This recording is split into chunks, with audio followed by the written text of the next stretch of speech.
What is up, my peeps? Joshua Smith at GSD Mode Studios with another weekly real estate tip. And today, guys, I'm here to talk to you. I want to talk to you about objections and the power that learning how to handle objections and use objections in the right manner can have when it comes to our overall growth or overall acceleration. Allows us to go out there and adapt to different markets. This is something that most perceive as an absolute pain in the ass when there is so much power in these things that we call objections, that seem to be temporary or even permanent elements of resistance. There's so much power in this, and that's what I want to break down, so you guys can grasp this, so you can understand this to go out there and dominate in your business, take your business to the next level. It doesn't matter if you're an individual agent, if you're a team leader, brokerage owner, if you're a lender, if you're a sales title rep. Look, objections are going to happen in any element of sales, any sales industry out there, and just life in general. They're just a part of life. All right, so let's talk about what objections are. So objections are reasons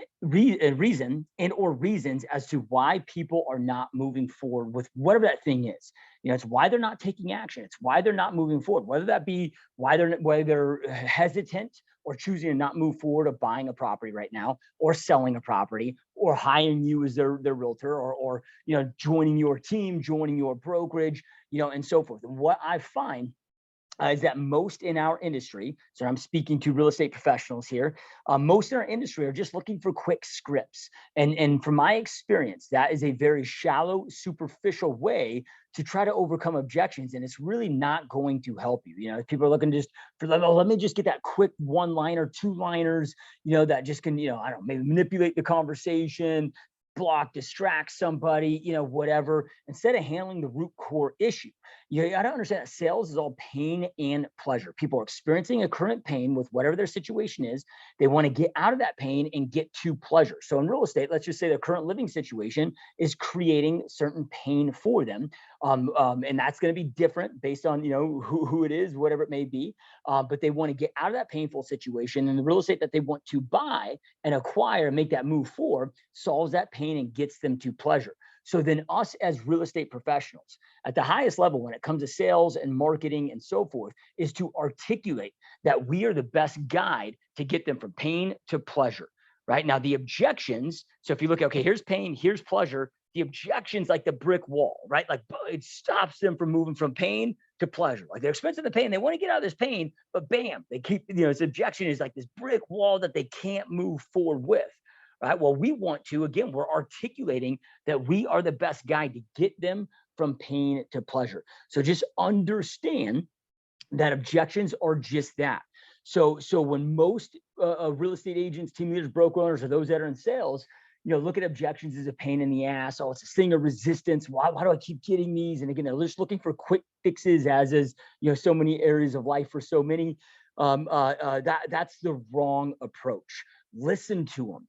Understand what those objections are, why they're feeling those, is the legitimacy to those, because sometimes there's not legitimacy to, not meaning that it's because it's not reality, it's perceived reality in their own minds.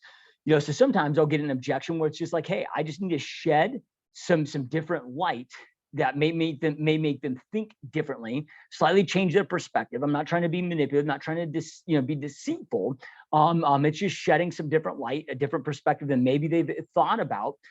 Give them a piece of information that they weren't aware of prior, and that gets them to make a different situation, or make a different action, and that can pull down that brick wall barrier to get them from pain to pleasure, right? But then, and other times, and I find out a lot of times, and this is where the real power comes when it comes to growing your sales, when it comes to, if you want to become a lead generation master, marketing master, get people chasing you versus you having to chase others, and so forth, is to become a great problem solver, right? Because again, that brick wall, their pain, here's the pleasure. They want to get from here to here. Our job, remember, is to articulate that we're the best guy to get them from pain to pleasure, but we got this rock wall.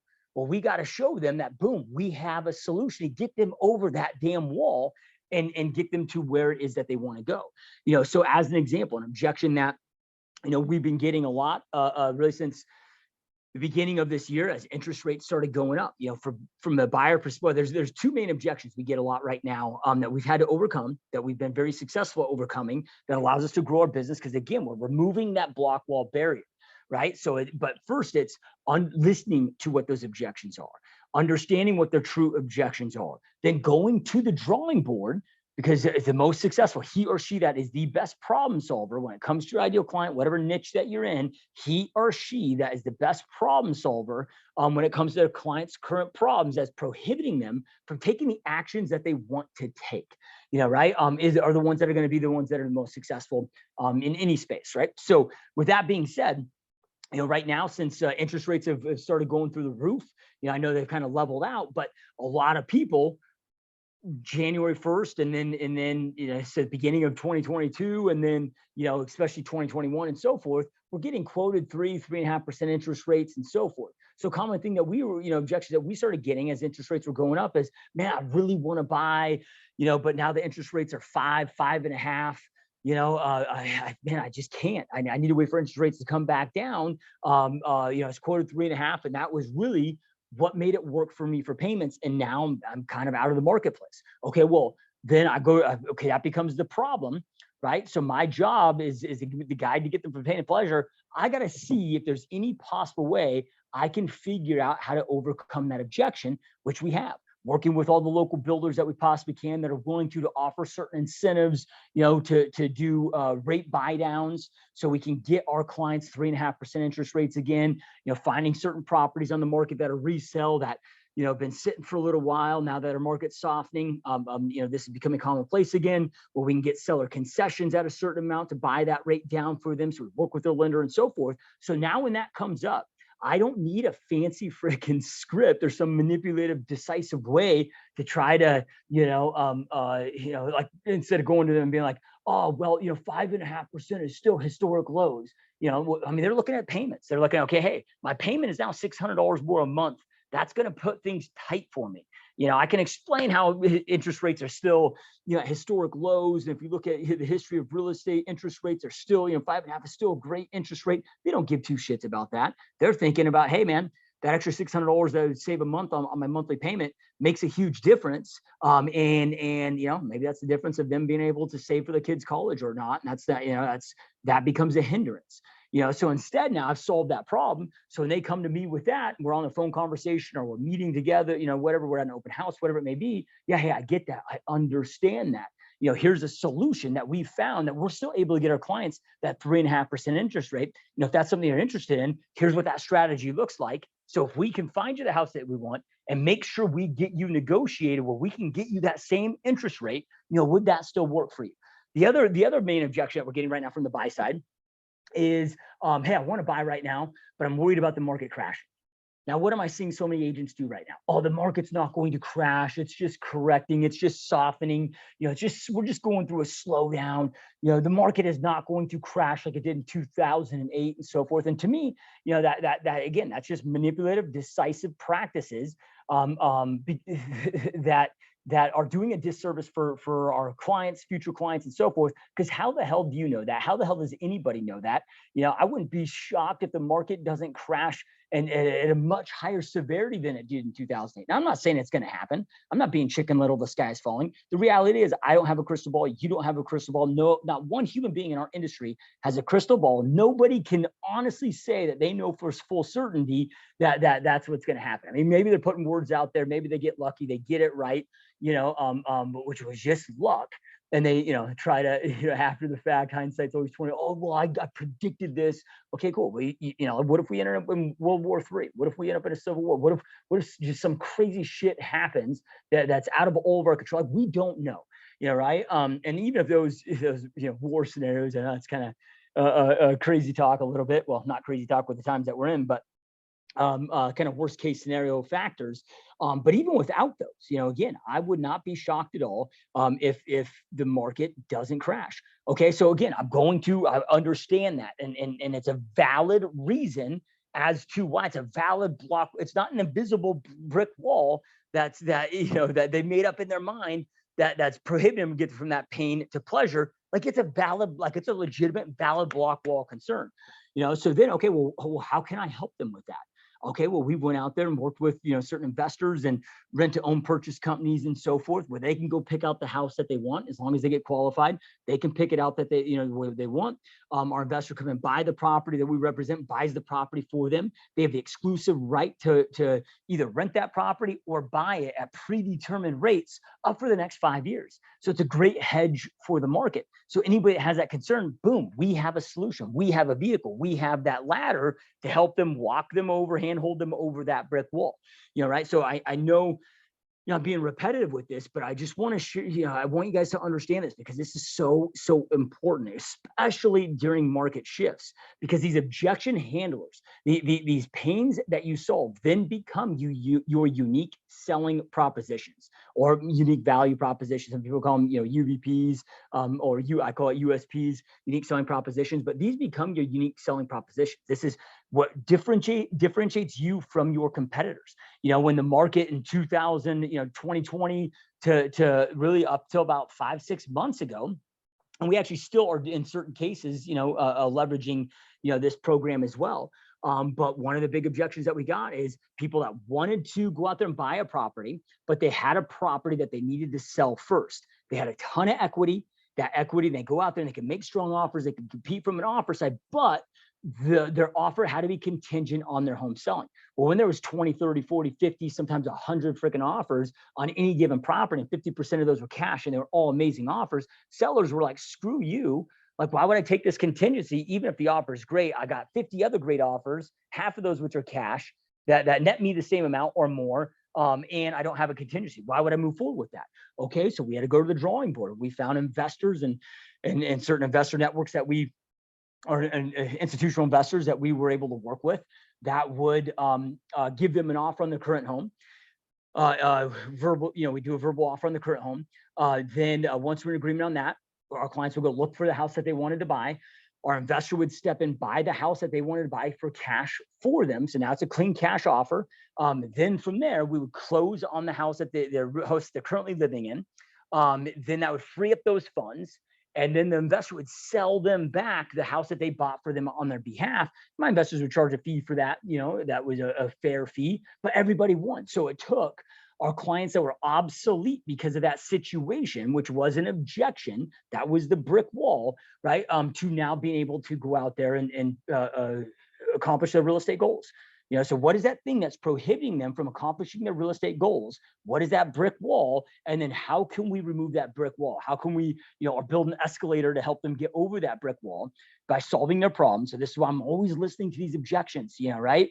What are these objections that they're having? Is there, and I go to the drawing board, is there potential solutions for me? Legitimate solutions. Not some fancy 2-liner script that distracts them, gets their mind on something else, and whatever. Are there legitimate, ways for me to solve this? And then once I come up with those, because again, the most successful people are problem solvers. So I want to go out there, solve those problems. Then once I've come up with that, that becomes my unique selling proposition, right? That allows me then to insert that in my marketing, allows me to go out there and all my marketing, all my messaging, all my lead follow-up, having all of those conversations, with people. And so forth. So another one that we did not too long ago. Well, this is again about, it's not so much of a problem today. Now the market's softening, but was up until about 6 months ago for the last couple of years. We had highly qualified buyers that needed financing that couldn't compete with all these cash offers, because we had about 40% of our properties that were being bought here in the Phoenix metro area that were being investor bought, right? So we got we started working with these power buyers that would go buy those properties for our client for cash, and they charge like a $1,500 fee, for that, power buyer programs. I'm sure you've heard of those. They're out there. They exist. So again, just looking for what those solutions are. So then that way, when somebody comes to me with an objection, then it's, hey, I understand where you're coming from. So somebody's like, hey, I'm worried about the market crashing. Hey, I get that. I understand where you're coming from. I've got a lot of, current clients and people that I'm talking to that have those same fears.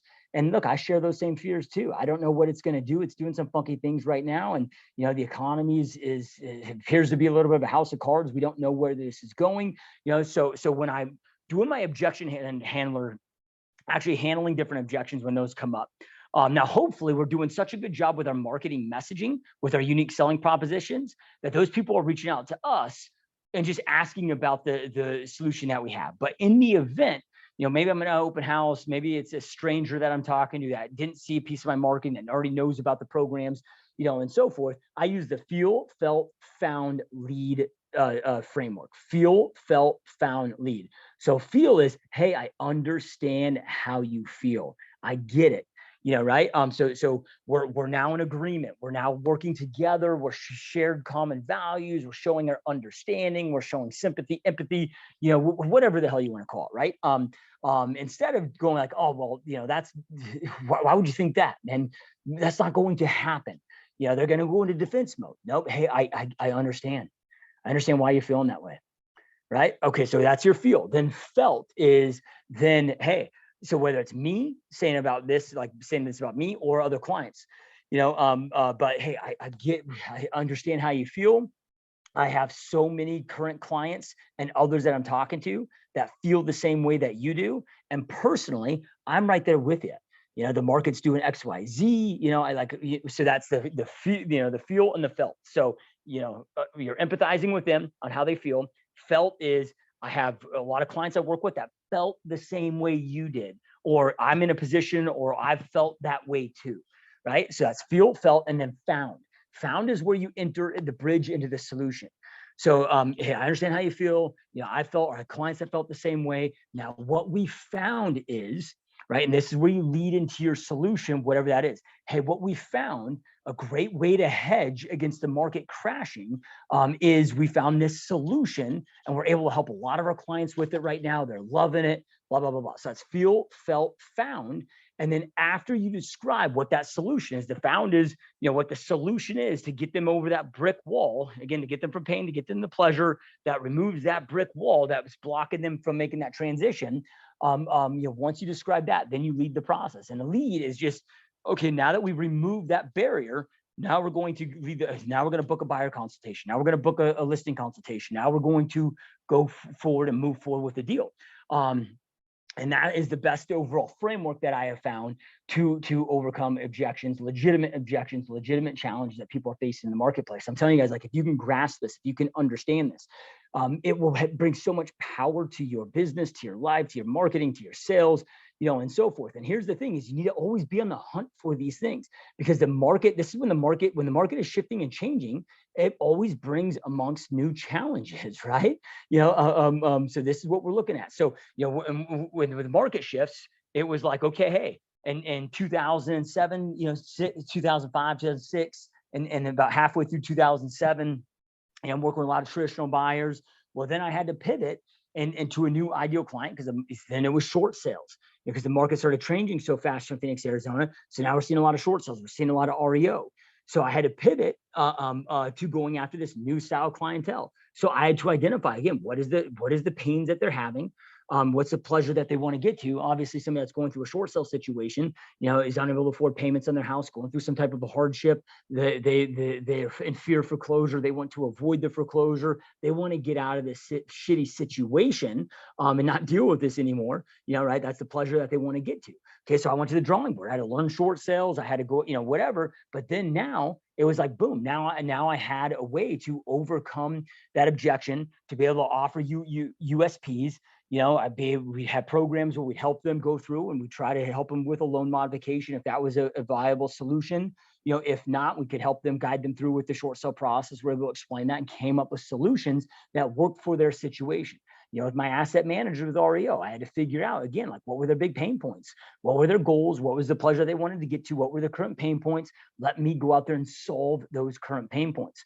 So throughout your career, clientele will change. You're going to have some markets that are great for sellers, some markets that are great for buyers, some that are great for investors, some that, might be great for institutional investors, some that might be great for, short sales, REO, and that maybe not great for short sales, right? But a great opportunity to be had is, helping homeowners that are in that scenario and situation that you can go out there and solve those problems for. But the one constant is always the real estate selling.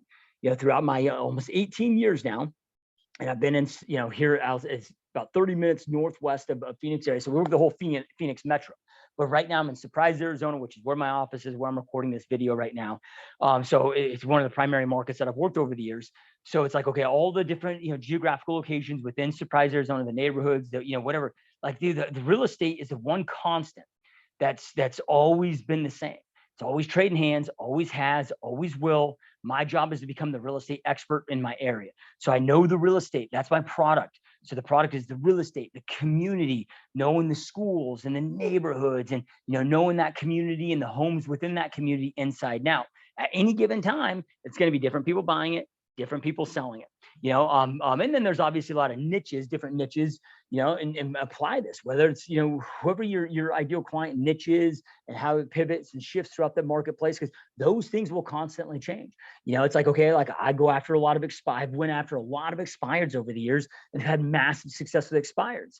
But the last few years, I haven't been targeting them, because I found that when, at least my strategy with expireds, when there gets below 3 months, really below 2 months, especially of inventory on the marketplace, expired, the overall ROI and ROE, return on my investment and return on my energy, isn't there with them.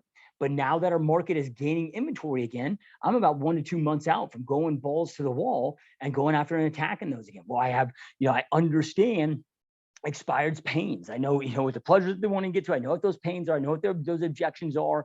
And again, I'm not looking for some fancy script. I'm looking for active, proactive solutions that truly help them, that get them to want to move forward so they can accomplish their real estate goals. And equally as important, it differentiates me from my competitors. So, in 2020, 2021, all these home sellers that needed to sell their house in order to buy another house, that thought everything was obsolete, that thought they just couldn't go out there and do it. Nobody accept the contingency. Agents are telling this over and over and over in the marketplace, and so forth. They thought that they just couldn't take action. Well, then boom, I'm coming to them and I'm like, and there's a few other agents in my market that, did similar things, but very few. The 60,000 agents in my market, I mean, I'm aware of less than half a dozen, but it allowed us to go out there and grow and differentiate ourselves from all of our competitors and, go out there and continue to grow those things. So, looking for what those are, those become, again, your unique selling propositions to allow you to adapt to those markets. So I could keep going on and on and on and on about this, but I think that is, a good enough, not a good enough, but hopefully a good, hopefully a great, hopefully extremely solid explanation that will get your wheels turning. So my recommendation is don't look for some fancy script. Look for a true solution with this. Now, there's going to be certain objections like, oh, hey, I want to list my house, but man, I want to wait till after the holidays.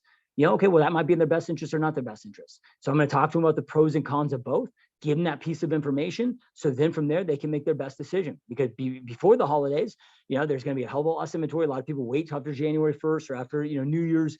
And all of a sudden we see a big uptick, at least in my market, with listing inventory. So if they were able to list before, we have the same amount of buyers buying in December as we do in January historically, but we have less competition, less listings on there. So it's a chance to go out there, make their house, make it more lucrative from a supply and demand standpoint.